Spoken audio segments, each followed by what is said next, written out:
नमस्कार दोस्तों, स्वागत है आपका इन्वेस्ट चाय चैनल पे।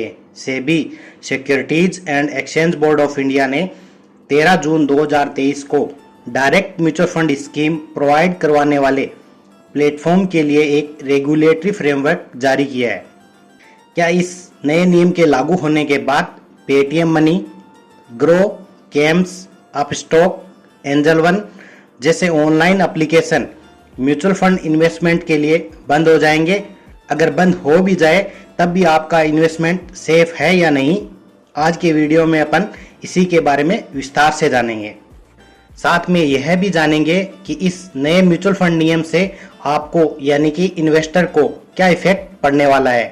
सेबी के नए नियम का म्यूचुअल फंड की डायरेक्ट स्कीम में इन्वेस्ट करने वाले यानी कि इन्वेस्टर और डायरेक्ट स्कीम में इन्वेस्टमेंट प्रोवाइड करवाने वाले ऑनलाइन प्लेटफॉर्म को इफेक्ट करेगा। जैसे ग्रो, पेटीएम मनी जैसे ऐप पर इस सर्कुलर का इफेक्ट पड़ेगा।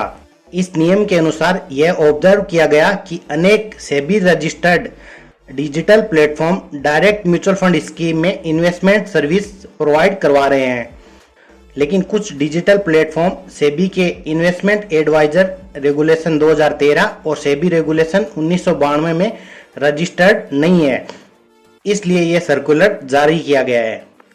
इस नियम के अनुसार सभी ऑनलाइन प्लेटफॉर्म जो म्यूचुअल फंड की डायरेक्ट प्लान स्कीम में इन्वेस्टमेंट प्लेटफॉर्म प्रोवाइड करवाते हैं, उन सभी को सेबी या एएमपी में रजिस्ट्रेशन करवाना होगा। इन सभी ऑनलाइन एप्लीकेशन या प्लेटफॉर्म के लिए ये सर्कुलर जारी किया गया है। यह नियम 1 सितंबर 2023 के बाद लागू हो जाएगा।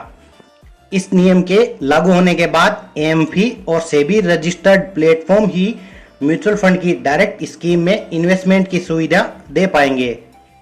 Paytm money, grow, ET money, Upstox, Angel one in सब एप्लीकेशन को रजिस्ट्रेशन करवाना होगा म्यूचुअल फंड की डायरेक्ट स्कीम में इन्वेस्टमेंट प्रोवाइड करवाने के लिए। यह सब एप्लीकेशन बंद नहीं होंगे।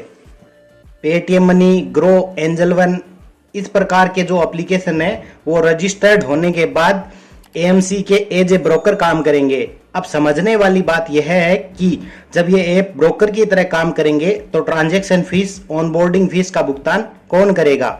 एएमसी करेगा, ये एप्लीकेशंस करेंगे या फिर इन्वेस्टर को भुगतान करना पड़ेगा? अगर इन्वेस्टर को भुगतान करना पड़ेगा, इसके बारे में भी अपन एक और वीडियो बनाएंगे, किस प्रकार आप इस प्रकार के चार्ज से बच सकते हो। इस नियम के अनुसार 2 प्रकार के ईओपी होंगे। ईओपी का मतलब होता है एजुकेशन ओनली प्लेटफॉर्म। जिस एप्लीकेशन या साइट के द्वारा आप म्यूचुअल फंड में इन्वेस्ट करते हो उसे ईओपी बोलते हैं। Mutual fund utility India private limited और म्यूचुअल फंड सेंट्रल जैसे ऑनलाइन प्लेटफॉर्म ईओपी 1 के अंतर्गत आते हैं। Paytm money, Kemps, grow, ET money, Upstox, Angel one इस प्रकार के जो ऑनलाइन एप्लीकेशन होंगे जो म्यूचुअल फंड की डायरेक्ट स्कीम में सुविधाएं प्रोवाइड करवा रहे हैं, ये ईओपी 2 में शामिल होंगे। दोनों ईओपी को कैटेगरी और पैरामीटर के द्वारा समझते हैं। साथ ही ये समझेंगे ईओपी 1 और ईओपी 2 के अंदर फीस का भुगतान यानी कि जो ट्रांजैक्शन फीस लगेगी उसका भुगतान कौन करेगा। Category and parameter education only platform यानी कि ईओपी 1, एजुकेशन ओनली प्लेटफॉर्म यानी कि ईओपी 2 वो will regulate and grant registration यानी कि जो रेगुलेशन है और रजिस्ट्रेशन का कार्य किसके द्वारा किया जाएगा। ईओपी 1 के अंदर association of mutual funds of India यानी कि एएमपी द्वारा किया जाएगा। ईओपी 2 के अंदर सेबी के द्वारा रूल एंड रेगुलेशन बनाए जाएंगे। हु हैज टू पे जो भी ट्रांजैक्शन फीस लगेगी उसका पेमेंट कौन करेगा। ईओपी 1 के अंदर जो एक्सपेंस है वो एएमसी द्वारा किया जाएगा, expense born by AMC. EOP 1 के अंदर एएमसी के द्वारा जो भी ट्रांजैक्शन फीस रहेगी उसका पेमेंट किया जाएगा। ईओपी 2 के अंदर एक्सपेंस इन्वेस्टर या एएमसी दोनों के द्वारा भुगतान किया जा सकता है या फिर सिर्फ एएमसी के द्वारा भी भुगतान किया जा सकता है या फिर ओनली इन्वेस्टर को भी इसका भुगतान करना पड़ सकता है। अभी तक ये नियम लागू नहीं हुआ है। 1 सितंबर 2023 के बाद ये नियम लागू होगा। ईओपी 2 के अंदर अभी तक फीस का भुगतान किसके द्वारा किया जाएगा फिक्स नहीं है। जब तक यह डिसाइड नहीं होता है तब तक आप इन एप्लीकेशन का यूज करते रहिए, किसी भी प्रकार से डरना नहीं है। अभी अपन जानते हैं कितना पेमेंट करना पड़ेगा। दोनों ही केस में फ्लैट फीस रहेगी। फीस अभी तक डिसाइड नहीं हुई है। जब फीस डिसाइड हो जाएगी तो हम एक वीडियो और बनाएंगे, उसमें आपको बताएंगे कि किस प्रकार आप इस फीस से बच सकते हो या नहीं।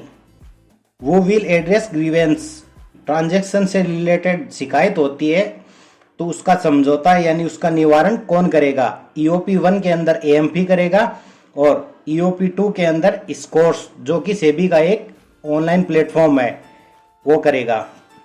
अगर ये सब एप्लीकेशन बंद भी हो गए तब भी आपका इन्वेस्टमेंट सेफ रहेगा, क्योंकि आपका इन्वेस्टमेंट म्यूचुअल फंड हाउस यानी कि एएमसी में इन्वेस्टमेंट होता है।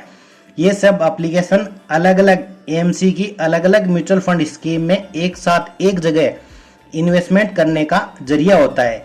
आपका इन्वेस्टमेंट ग्रो जैसे एप्लीकेशन में नहीं होता है। आपका इन्वेस्टमेंट एएमसी में होता है और एएमसी सेबी रजिस्टर्ड होती है। आपको अपना फोलियो नंबर सेफ लिख कर रखना है। अगर ये सब एप्लीकेशन बंद भी हो गए तब भी आप फोलियो नंबर, मोबाइल नंबर और पैन कार्ड का यूज करके डायरेक्ट एएमसी की साइड से अपने पैसे निकाल सकते हो और कंटिन्यू इन्वेस्टमेंट भी कर सकते हो। एएमसी का अर्थ होता है एसेट मैनेजमेंट कंपनी, जैसे SBI mutual fund, HDFC mutual fund, axis mutual fund, quant mutual fund, ये सब एएमसी होते हैं। इन सबको एएमसी बोला जाता है। एसबीआई म्यूचुअल फंड एक कंप्लीट एएमसी है। एचडीएफसी म्यूचुअल फंड ये भी एक कंप्लीट एएमसी है। अब आप समझ गए होंगे कि सर्कुलर को समझने के बाद भी आपको कंटिन्यू इन्वेस्टमेंट करते रहना है। ग्रो, पेटीएम मनी, केम्स आदि एप्लीकेशन बंद नहीं होंगे। इनको सेबी के साथ या एएमपी के साथ रजिस्ट्रेशन करवाना होगा। आपका म्यूचुअल फंड में इन्वेस्टमेंट पूरी तरह से सेफ है। हम भी म्यूचुअल फंड में लास्ट 5 ईयर से कंटिन्यू इन्वेस्टमेंट कर रहे हैं। वीडियो के डिस्क्रिप्शन में आप हमारे पोर्टफोलियो को लाइव देख सकते हो। सेबी या गवर्नमेंट टाइम टू टाइम इस प्रकार के नियम लाती रहती है। इस प्रकार के नियम से आपको डरना नहीं है। इस प्रकार के नियम पहले भी आए हैं। जुलाई 2020 के बाद ही स्टाम्प ड्यूटी चार्ज लगाया गया। इससे पहले अगर कोई 1000 रुपये इन्वेस्ट करता है तो पूरे 1000 रुपये इन्वेस्ट होते थे। अभी 1000 रुपये इन्वेस्ट करने पे 0.005% स्टाम्प ड्यूटी चार्ज लगने के बाद ही जो पैसा बचता है वही इन्वेस्ट होता है। 1000 रुपये पे 5 पैसे स्टाम्प ड्यूटी चार्ज लगता है। जनवरी 2018 में गवर्नमेंट द्वारा short term capital gain tax और long term capital gain tax का नियम लागू हुआ था। इस प्रकार नए नियम आते रहेंगे। आपको सिर्फ म्यूचुअल फंड को समझना है, इन्वेस्ट करना है और अच्छा रिटर्न प्राप्त करना है। एक बार आप म्यूचुअल फंड को अच्छे से समझ गए तो ऐसे छोटे मोटे चेंज से आपको कोई इफेक्ट नहीं पड़ेगा। हमने काफ़ी लोगों को देखा है जो बताते हैं म्यूचुअल फंड सही नहीं है, आपके पैसे डूब जाएंगे वगैरह वगैरह। शेयर मार्केट हो या म्यूचुअल फंड, पैसे डूबते उसी के हैं जो एक दिन में या फिर एक साल में करोड़पति बनना चाहता है। अगर किसी को जल्दी करोड़पति बनना है तो उसको उसी लेवल की स्टडी करनी होगी। लॉन्ग टर्म इन्वेस्टमेंट में अभी तक किसी के पैसे डूबे हो तो कमेंट करके ज़रूर बताएं। आप म्यूचुअल फंड में कंटिन्यू इन्वेस्टमेंट करते रहिए, कोई एप्लीकेशन बंद नहीं होगा। अगर होगा तब भी आपका पैसा सेबी रजिस्टर्ड एएमसी के पास सुरक्षित रहेगा। डर के आगे जीत है। कंटिन्यू इन्वेस्टमेंट करते रहिए और मस्त रहिए। आशा करते हैं आज की वीडियो आपको पसंद आई होगी।